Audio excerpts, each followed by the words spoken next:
Hello everyone, this is Parvez sir. Welcome back to our YouTube channel accountancy with Parvez sir. तो आज class 12 commerce के लिए जो हमारा चैप्टर है वो है डिसोल्यूशन ऑफ पार्टनरशिप फर्म। जी हाँ, डिसोल्यूशन ऑफ पार्टनरशिप क्या होता है ये मैंने बेसिक क्लास में इससे पहले के पार्ट में एक्सप्लेन किया था आपको। तो आप जल्दी से क्लास 12 कॉमर्स की प्लेलिस्ट में जाकर देख लें और वहां से पार्ट फर्स्ट, जहां से पार्ट 1 में हमने पूरी बेसिक क्लास ली थी इसकी, वहां से आप जाके पढ़ लें। और अगर अभी अभी जुड़े हैं आप हमसे तो प्लीज जल्दी से सब्सक्राइब कर लीजिए अकाउंटेंसी विद परवेज सर हमारे यूट्यूब चैनल, जिससे कि आपको लेटेस्ट वीडियो मिलते रहेंगे। हाँ, इंस्टाग्राम पे भी आप हमें फॉलो करना ना भूलें, अकाउंटेंसी विद परवेज सर। चलिए करते हैं आज की क्लास स्टार्ट। तो डिसोल्यूशन ऑफ पार्टनरशिप फर्म में जो अभी मोस्ट इंपॉर्टेंट चीज हम पढ़ रहे हैं वो है रियलाइजेशन अकाउंट। इस चैप्टर का सबसे इंपॉर्टेंट जो पार्ट है रियलाइजेशन अकाउंट, उसको हम पढ़ रहे हैं। इसका बेसिक क्लास में मैंने आपको बताया था कि इस के फॉर्मेट में क्या क्या चीजें आती हैं। ये सभी पार्ट 1 में मैंने अपलोड कर दिया है। क्लास 12 कॉमर्स की प्लेलिस्ट जो है वहां पर आप देख लें। डिसोल्यूशन ऑफ पार्टनरशिप फर्म का पार्ट 1 में आपको ये पूरा बेसिक मिल जाएगा। आज हम क्वेश्चन स्टार्ट कर रहे हैं।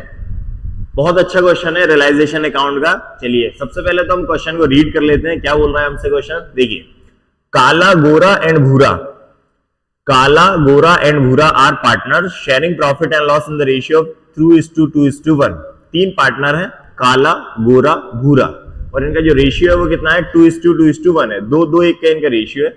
On 1 April 2023 their balance sheet was as under. ये बैलेंस शीट दी हुई है 1 अप्रैल को।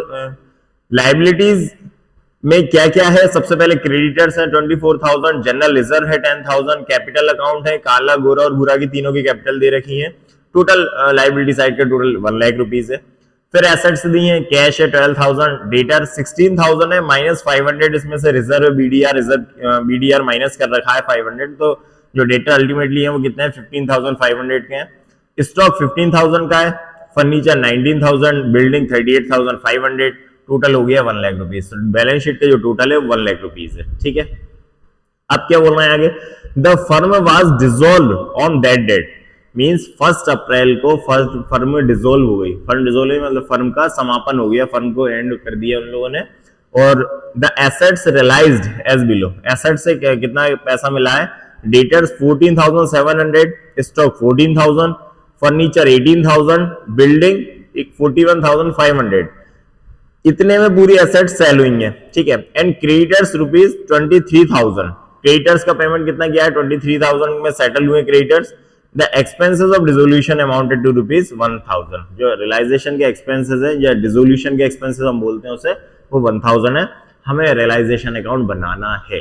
चलिए, तो सबसे पहली बात तो क्या है हम रियलाइजेशन अकाउंट की। रियलाइजेशन अकाउंट का format particular amount, particulars amount. तो पर्टिकुलर्स अमाउंट डेबिट साइड है और ये क्रेडिट साइड है। क्या क्या आता है मैंने बेसिक क्लास में बताया था, एक बार फिर से मैं बता देता हूं आपको।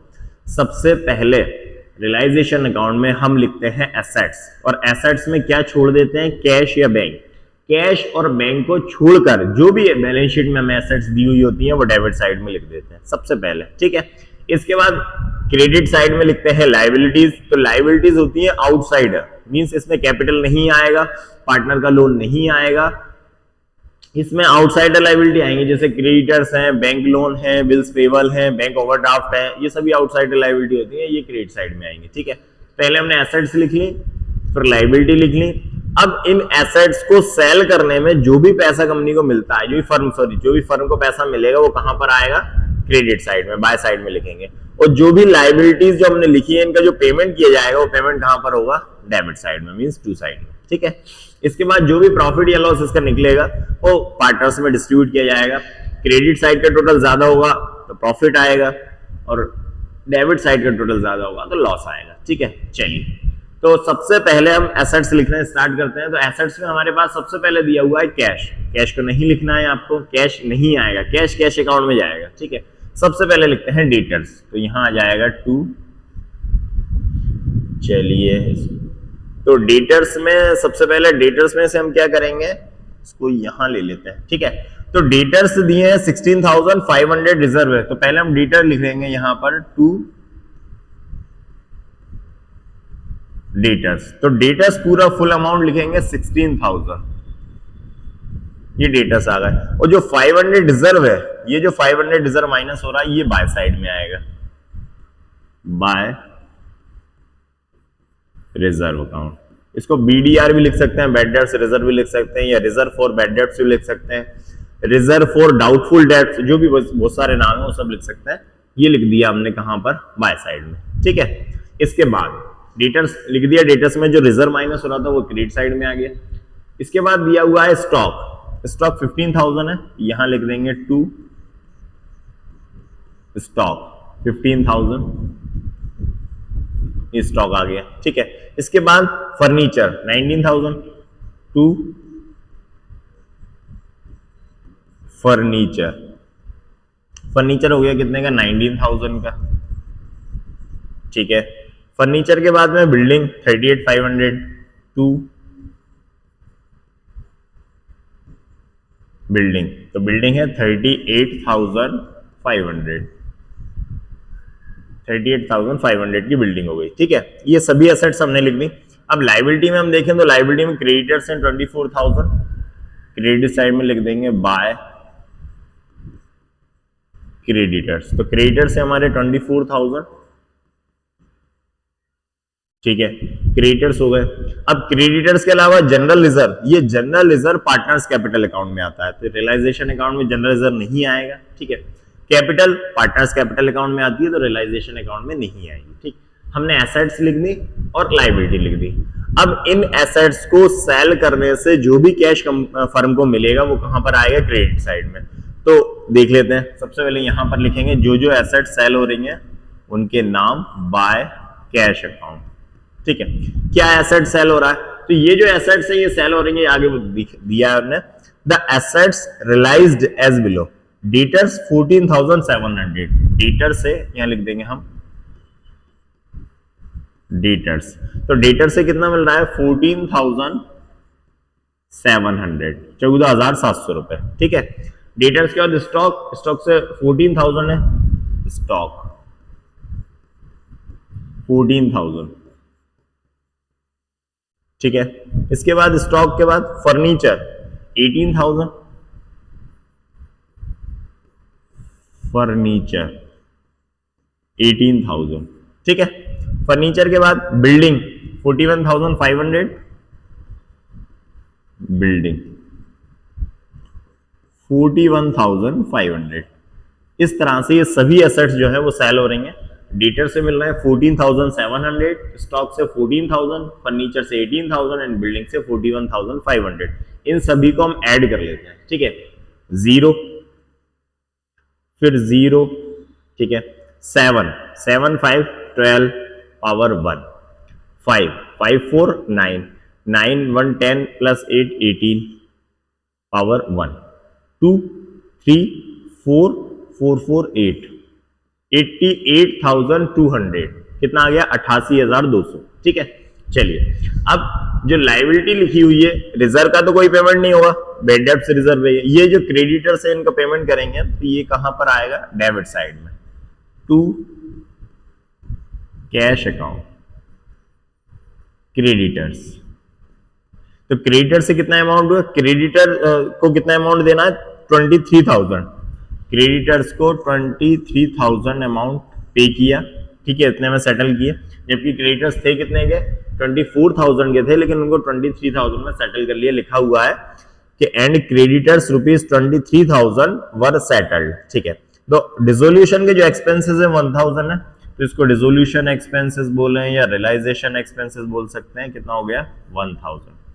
इस तरह से दोनों का टोटल जो है वो कितना जाएगा 24,000, ठीक। हमने कुछ भी नहीं किया है, सिंपल है। ये चारों एसेट्स हमें दी थी बैलेंस शीट में, हमने नोट कर लिया, ठीक है। इसके बाद लायबिलिटी में हमारे पास क्रेडिटर्स से आउटसाइड लायबिलिटी में वो हमने लिख लिया। इन चारों एसेट्स को सेल करने से जो हमें पैसा अमाउंट रिसीव हुआ वो हमने यहाँ पर लिख दिया, ठीक है। और जो क्रेडिटर्स को हमने पेमेंट करना है, क्रेडिटर्स को पेमेंट किया 23,000 यहाँ लिख दिया, और रियलाइजेशन या डिसोल्यूशन के एक्सपेंसेस थे वो यहाँ आ गए, ठीक है। ये सभी चीजें हो गई। अब हम लगाते हैं टोटल। चलिए, तो कहां का टोटल ज्यादा है, ये हमें दोनों तरफ का टोटल लगा के देखना पड़ेगा कि कहां का ज्यादा आ रहा है। यहाँ का भी ज्यादा हो सकता है, यहाँ का भी ज्यादा हो सकता है, तो पहले हम यहाँ का लगा लेते हैं, ठीक है। चलिए, तो ये आ गया 0 0 0, यहाँ लगा लेते हैं 0, ठीक है, 0 0 0, ठीक, फिर 0 0 5, ठीक है। 6 5 11 11 9 20 28 28 4 32 32 की 2 पावर 3 4 5 6 9 2 11 1,12,500। ठीक है, इधर का टोटल लगा लेते हैं, 0 यहां का लगाया 0, ठीक है, फिर 0 0 0, ठीक है, 5 और 2 7, ठीक, 5 to 7, अब 4 4 8 4 12 पावर 1 2 1 3 8 3 11। कितना टोटल आ रहा है? यहां का टोटल आ रहा है क्रेडिट साइड का 1,12,700 और डेबिट साइड का जो टोटल आ रहा है 1,12,500। कहां का टोटल ज्यादा है? क्रेडिट का। इसको दोनों तरफ लिख लो, 1,12,700, ठीक है, 1,12,700, 1 लाख, ठीक है, इसको क्लीन कर देते हैं, इसको भी हटा देते हैं। चलिए, अब 1,12,700 में से यहाँ का टोटल माइनस करेंगे, 1,12,500 कितना जाएगा? 200 रुपए, 200, और ये 200 जो है प्रॉफिट आ गया, 2 नेट प्रॉफिट, जो कहां ट्रांसफर होगा? Transfer to capital account. ये जो नेट प्रॉफिट है ट्रांसफर कहां हो जाएगा? कैपिटल अकाउंट में। कौन कौन पार्टनर्स हैं? काला, गोरा एंड भूरा, काला गोरा भूरा, 3 पार्टनर है, और इनका जो प्रॉफिट शेयरिंग रेशियो है कितना है? 2:2:1 है, 2:2:1। चलिए, तो ये यहां पर करता हूं, ये सब ये रफ का काम है, या वर्किंग नोट में करना, यहां पर नहीं करना आप लोग, ठीक है, मेरे पास जगह नहीं रहती इसलिए मैं यहां कर देता हूं। ये हम 200 जो है इसको हम 2:2:1 में डिवाइड करेंगे, डिस्ट्रीब्यूट। तो सबसे पहले काला 200 का 2/5 224 + 1 5 2/5 2/5 1/5 5 1 5 5 4 20 4 2 8 80, काला का 80 आ गया। गोरा का भी यही आएगा 2/5 80 एंड भूरा 200 का 1/5 5 4 40, कितना आ गया? 80 80 एंड 40, 80 80 40, ठीक है, इसको आप नोट कर लेना, मैं इसको क्लीन कर देता हूं, ठीक है। चलिए,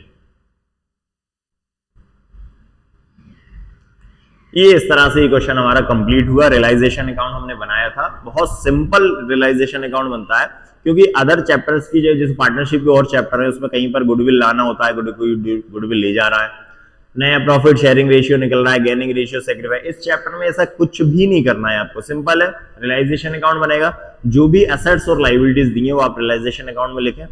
एसेट्स को बेचने से जो भी कैश आएगा वो रियलाइजेशन में आएगा, लायबिलिटीज का जो भी पेमेंट करेंगे वो रियलाइजेशन में आएगा, और इसके बाद जो भी प्रॉफिट या लॉस निकलेगा, जैसे अगर डेबिट साइड का टोटल ज्यादा होता तो लॉस निकलता, वो ट्रांसफर कहां हो जाएगा? कैपिटल अकाउंट में। इस क्वेश्चन में क्रेडिट साइड का टोटल ज्यादा था तो नेट प्रॉफिट निकला, ये ट्रांसफर कहां हो गया? कैपिटल अकाउंट में। पार्टनर्स कैपिटल अकाउंट जो बनेगा इसके बाद उसमें ट्रांसफर हो गया। इस क्वेश्चन में हम सिर्फ रियलाइजेशन अकाउंट पढ़ रहे थे, इसीलिए इसमें पार्टनर्स कैपिटल अकाउंट नहीं आया, ठीक है। नेक्स्ट आगे के टॉपिक में पार्टनर्स कैपिटल अकाउंट भी आपको एक्सप्लेन करूंगा। तो अभी तो आप रियलाइजेशन अकाउंट पे बहुत फोकस करें, अच्छा क्वेश्चन है। जनरली रियलाइजेशन अकाउंट ही बोर्ड में जनरली पूछा जाता है, बार बार क्वेश्चन ये पूछा जाता है। इसकी प्रैक्टिस बहुत अच्छे से कर लें, इसको नोट कर लें या इसका स्क्रीनशॉट ले लें आप, और लगातार प्रैक्टिस करते रहें। देखिए, जितने भी क्वेश्चन है अकाउंट्स के, उसमें अगर आप लगातार प्रैक्टिस करेंगे तो आपको बहुत जल्दी आने लगेंगे क्वेश्चन, ठीक है। और जनरली इजी क्वेश्चन है, बार बार अगर आप करके देखेंगे तो बहुत इजी लगेंगे आपको, ठीक है। इसी तरह आप जुड़े रहिए मेरे साथ। नेक्स्ट वीडियो में फिर से मैं कुछ नए क्वेश्चन लेकर, नया टॉपिक लेकर आऊंगा। प्लीज अगर आपने अभी तक हमारा चैनल सब्सक्राइब नहीं किया है तो जल्दी से सब्सक्राइब कर लें, accountancy with Parvez sir. Instagram पर भी accountancy with Parvez sir follow करना ना भूलें। नेक्स्ट वीडियो में मिलता हूं मैं आपसे कुछ नए टॉपिक के साथ, तब तक के लिए thank you and good bye.